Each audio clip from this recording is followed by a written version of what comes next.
दोस्तों, हम एक ऐसे देश में रहते हैं जहाँ पे हर कोई अपने आप को ग्रेट समझता है। हर कोई समझता है कि हमारा देश बहुत ग्रेट है। पर जितने भी महान देश होते हैं, जो ग्रेट कंट्रीज़ होती हैं, उनमें आपको ये नज़ारे तो नहीं देखने को मिलते। जैसे कोई सड़क पे गुटखा फेंक रहा है, या फिर कोई सड़क पे डस्टबिन के सामने कूड़ा फेंक रहा है, या फिर कोई ट्रेन के वॉशरूम में से लोटा चुरा के लेके जा रहा है और उस ट्रेन के वॉशरूम के लोटे को बचाने के लिए उसको चेन से टांगना पड़ रहा है। तो किसी भी ग्रेट सुपर पावर में, सुपर पावर छोड़ो, किसी भी डिसेंट कंट्री में, चाहे वो गरीब ही क्यों ना हो, चाहे वो श्रीलंका जैसा छोटा देश या फिर अफ्रीका कोई देश जो इतने गरीब देश हैं, गरीब कॉन्टिनेंट्स हैं, वहाँ पे ऐसी प्रॉब्लम क्यों नहीं होती। तो सबसे पहले तो बहुत लोगों को लगता है कि ये पॉवर्टी की वजह से होता है, पर अफ्रीका जैसे गरीब कॉन्टिनेंट में ऐसे देश हैं जहाँ जहाँ पे ज़्यादा साफ़ सफाई है। इवन बहुत सारी वॉर टॉर्न कंट्रीज़ हैं, जैसे कि ईरान हो गया या बाकी मिडल ईस्टर्न कंट्रीज़ होगी जहाँ पे युद्ध चल रहा है, वहाँ की सिटीज़ हमसे बेटर हालत की होती हैं। तो अक्सर ऐसा होता क्यों है, आज हम इसी को डिकोड करेंगे। और ये एक रैंडम यूट्यूब वीडियो नहीं होने वाली है, ये एक पूरा का पूरा सेमिनार होने वाला है, एक पूरा का पूरा एपिसोड होने वाला है, जिसमें मैं आपको समझाऊंगा 3 भागों में, 3 सेक्शन में ये वीडियो डिवाइड होगी। जिसमें पहले सेक्शन में मैं ये डिस्कस करूँगा प्रॉब्लम स्टेटमेंट की प्रॉब्लम है क्या, वो कौन सी चीज़ें हैं जो थ्रेट हैं, जो प्रॉब्लम है हमारे देश को आगे बढ़ाने से रोक रही है। जो सेकंड पार्ट होगा उसमें मैं डिस्कस करूँगा पॉसिबल सॉल्यूशंस, वो कौन कौन से सॉल्यूशंस हैं, रिसर्च ड्रिवन सॉल्यूशंस जो हम आर्ट से बिना ज़्यादा सरकारी खर्चा बढ़ाए हमारी सोसाइटी में, हमारी सिटीज़ में डाल सकते हैं, ताकि लोगों में ज़्यादा सिविक सेंस आए और लोग ज़्यादा अच्छे से एक सोसाइटी में फंक्शन कर पाएँ।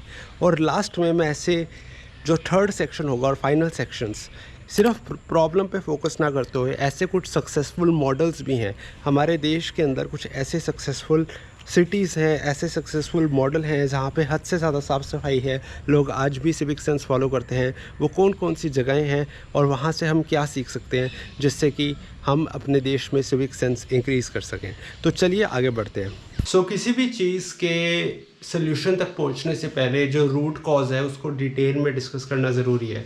तो जैसे मैंने आपको समझाया था, ये वीडियो 3 पार्ट्स में डिवाइड होगी।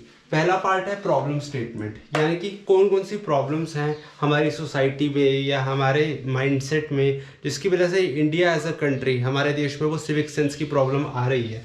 फिर उसके बाद एक बार हमने प्रॉब्लम स्टेटमेंट डिस्कस कर ली, उसके बाद हम मूव ऑन करेंगे पॉसिबल सॉल्यूशंस में। वो कौन से रिसर्च ड्रिवन सॉल्यूशंस हैं, वो कौन कौन से सॉल्यूशंस हैं जो हम अपनी सोसाइटी में डाल सकते हैं, जिनसे हम एक बेटर फंक्शनिंग सोसाइटी क्रिएट कर सकते हैं और ज़्यादा सिविक सेंस लोगों में डाल सकते हैं। तो एक बार हमने सॉल्यूशंस डिस्कस कर लिए। मेरा ऐसा मानना है कि सिर्फ प्रॉब्लम पे फोकस नहीं करना चाहिए, सॉल्यूशन पे फोकस करना चाहिए। और सॉल्यूशन से भी ज़्यादा इम्पॉर्टेंट है जहाँ पे हमें आइडियल एनवायरनमेंट मिल रहा है। ऐसी बहुत सी सिटीज़ हैं हमारे देश में जहाँ पे ऑलरेडी एक आइडियल एनवायरनमेंट है, लोग सिविक सेंस फॉलो करते हैं, लॉ इन्फोर्समेंट प्रॉपर है।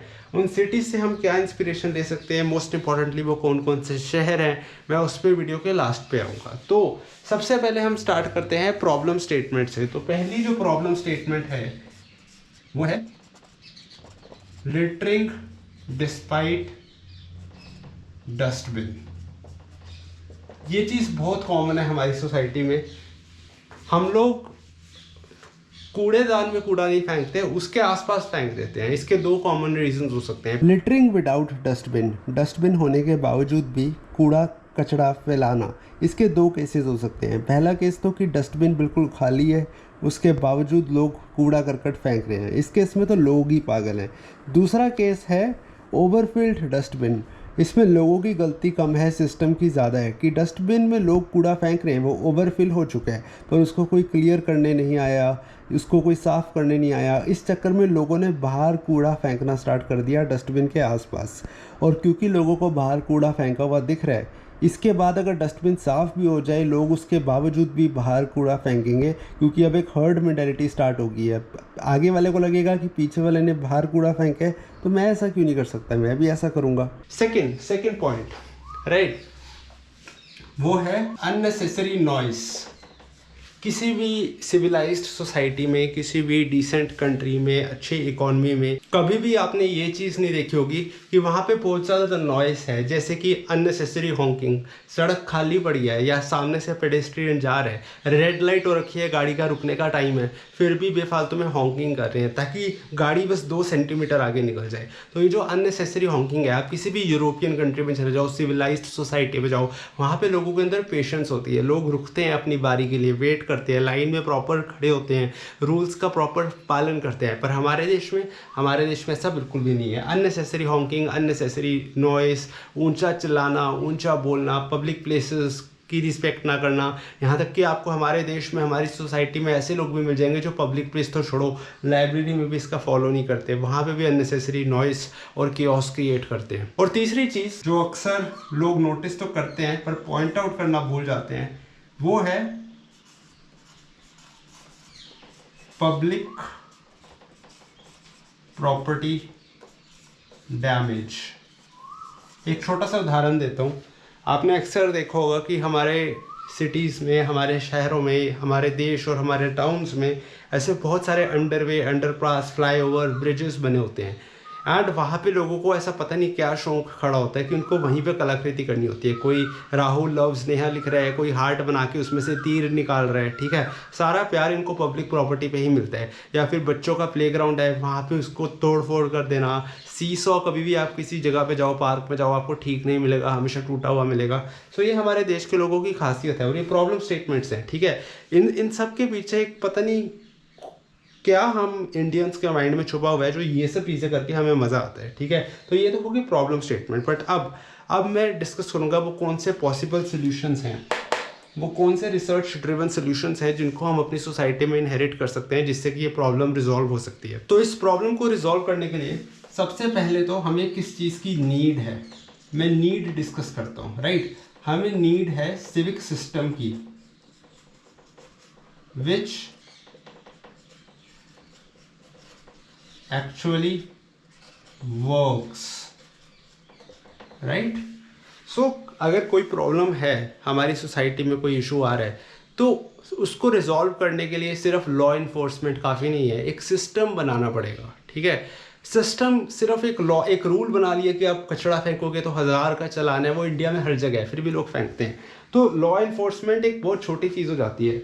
लॉ इन्फोर्समेंट एक सिस्टम का पार्ट होता है। जब एक प्रॉपर आप एक सिविक सिस्टम बनाते हो, सिविक सेंस जो है, right, is a subset of civic system. Subset क्या होता है कि मान लो, जैसे मैं यहाँ पे ड्रॉ करता हूँ, ये CS आपका सिविक सेंस है, ठीक है, राइट। और ये बॉक्स जो है ये आपका सिविक सिस्टम है, ठीक है ना। तो जो सिविक सेंस है वो लोगों में अपने आप आने लग जाएगी जब हम इसके ऊपर काम करेंगे, विच इज सिविक सिस्टम। हमें एक ऐसा सिस्टम बनाना है जिस सिस्टम से लोगों को ये समझ आए कि हमें हमारे पार्क्स का, हमारी पब्लिक प्रॉपर्टी का, हमारे एनवायरनमेंट का ध्यान रखना है। बट सवाल फिर यहीं पे आ जाता है कि ये सब कुछ हम करेंगे कैसे। इसके 3 पिलर्स हैं। पहला तो ये है कि हम एक अपने स्कूल में NCERT की किताबों में, ICSE की किताबों में नया सब्जेक्ट इंक्लूड करें, जिस सब्जेक्ट का नाम है सिविक सेंस, राइट। जैसे हिंदी पढ़ते हैं, इंग्लिश पढ़ते हैं, मैथ पढ़ते हैं, फिजिक्स पढ़ते हैं, एक नया सब्जेक्ट इंक्लूड किया जाए सिविक सेंस, ठीक है। तो सिस्टमैटिकली यंग जनरेशन के दिमाग में बचपन से ये चीज़ डाली जाए कि सिविक सेंस एक स्मूथ फंक्शनिंग सोसाइटी का पिलर होता है। और आपकी कंट्री में सरकार कितना भी खर्चा क्यों ना कर ले, जब तक हम सिविक सेंस अपने अंदर इनहेरिट नहीं करेंगे, तब तक हम एज अ कंट्री कितने भी बड़े रोड्स, हाईवे नेटवर्क, रेलवेज बना दें, हम हमेशा पिछड़े रहेंगे, राइट। तो civic sense as a subject, जब हम स्कूल में सिविक सेंस को एज अ सब्जेक्ट लेके आएंगे, it is at that moment when magic starts to happen. हालांकि हमारे ही देश में कुछ ऐसे खूबसूरत शहर हैं, कुछ ऐसे स्टेट्स हैं, कुछ ऐसे एरियाज़ हैं जहाँ पे सिविक सेंस का सब्जेक्ट स्कूलों में नहीं है। वैसे तो पूरे देश में नहीं है, पर उसके बावजूद भी लोग एक पर्सनल रिस्पॉन्सिबिलिटी लेकर समझते हैं कि हमें अपनी सराउंडिंग्स को साफ रखना है। तो third part of the video inspiration with in countries. हमारी देश में ऐसे कौन कौन सी सिटीज़ हैं, ऐसी कौन कौन सी जगहें हैं जहाँ से हम इंस्पिरेशन ले सकते हैं और सीख सकते हैं उनसे। तो हमारे ही देश में आपको ऐसे काफ़ी टाउन्स और सिटीज़ मिल जाएंगी जहाँ पे लोग प्रॉपर सिविक सेंस फॉलो करते हैं। और सिर्फ इतना ही नहीं बल्कि गवर्नमेंट ने भी सपोर्टिंग इंफ्रास्ट्रक्चर क्रिएट किए है जिससे लोग अपनी लाइफ एंजॉय कर सके, क्वालिटी ऑफ लाइफ हाई हो, जस्ट लाइक यूरोपियन कंट्रीज़। जैसे अगर मैं अपने पीछे दिखाऊं तो ये मेरे ही घर के पास का एरिया है।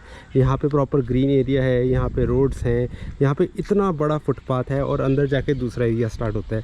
सो अगर आप देखो तो एक प्रॉपर इंफ्रास्ट्रक्चर गवर्नमेंट ने क्रिएट करके दिया है। प्रॉपर यहाँ पे रोड्स बनी हुई हैं, 2 लेन आपकी रोड है, उसके अलावा फुटपाथ यहाँ पे इतना बड़ा है, राइट। नेचर इतनी अच्छी है कि आपको बर्ड्स के चर्पिंग की आवाज़ सुनेगी, राइट। फुटपाथ यहाँ पे इतना चौड़ा है जितनी शायद इंडिया के काफ़ी शहरों में सड़कें भी नहीं होती हैं, राइट। तो ये चंडीगढ़ का एक छोटा सा नज़ारा है। इसके अलावा चंडीगढ़ में आपको ऐसे प्रॉपर लोग मिलेंगे जो रेड लाइट पे अपनी गाड़ी रोकेंगे। प्रॉपर साइकिल ट्रैक्स आपको मिलेंगे जहाँ पे साइकिल ट्रैक पे सिर्फ साइकिल चलेगी, कोई बंदा अपना बाइक या मोटरसाइकिल नहीं लेके आएगा। तो प्रॉपर सिविक सेंस फॉलो करने वाली सोसाइटी है। Chandigarh is one of the few cities जो हमारे देश में है जहाँ पे लोग प्रॉपर अपने रूल्स फॉलो करते हैं, सिविक सेंस के साथ रहते हैं और एक high quality of life enjoy करते हैं, just like in any other European country. उसके अलावा काफ़ी जगहें हैं इंडिया में जैसे नॉर्थ ईस्टर्न स्टेट्स हो गई हैं, राइट, जिन्हें हम सिस्टर स्टेट्स कह के बोलते हैं। मेघालय, जहाँ पे लोग प्रॉपर लेन डिसिप्लिन फॉलो करते हैं। और अगर मैं हिमाचल की बात करूँ तो शिमला, जहाँ पे मैं अभी रिसेंटली ट्रिप पे गया था फैमिली के साथ, एंड आई वाज सरप्राइज कि कितनी क्लीनलीनेस है। तो वो जो पुराना शोर हुआ करता था कि इंडिया में लोग सिविक सेंस नहीं फॉलो करते या बहुत शोर शराबा है, वो सब ख़त्म है। इवन शिमला में मैं होके आया था तो बहुत साफ़ सुथरा एरिया था, लोग डस्टबिन में कूड़ा फेंक रहे थे, क्लीनलीनेस प्रॉपर हो रही थी एंड काफ़ी साफ़ सुथरा एरिया था और काफ़ी मज़ा आया। तो कहने का मतलब ये है हमारी कंट्री में काफ़ी होप है, काफ़ी जगहें ऐसी हैं जहाँ पे ऑलरेडी सिविक सेंस फॉलो हो रहा है। उसके अलावा जहाँ पे नहीं हो रहा वहाँ पे हमें लोगों को एजुकेट करने की ज़रूरत है। तो जाते जाते मैं बस इतना कहूँगा कि बहुत एफर्ट लगता है, बहुत मेहनत लगती है इस टाइप की वीडियोज़ आप तक लाने के लिए। इस वीडियो का मकसद किसी के सेंटिमेंट्स हर्ट करना नहीं था। मैं जिस लोगों को एजुकेट करना चाहता था कि एज अ सोसाइटी हम कहाँ पर स्टैंड करते हैं और कैसे हम अपनी सोसाइटी को इम्प्रूव करें। So if you want more videos like this, आप हमें सपोर्ट कर सकते हैं, चैनल सब्सक्राइब कर सकते हैं। कोई ऐसा इंसिडेंट जहाँ पे आपको लगा हो कि लैक ऑफ सिविक सेंस की वजह से आपकी लाइफ अफेक्ट हुई हो, उससे आप कमेंट सेक्शन में ज़रूर शेयर करिए। Thank you.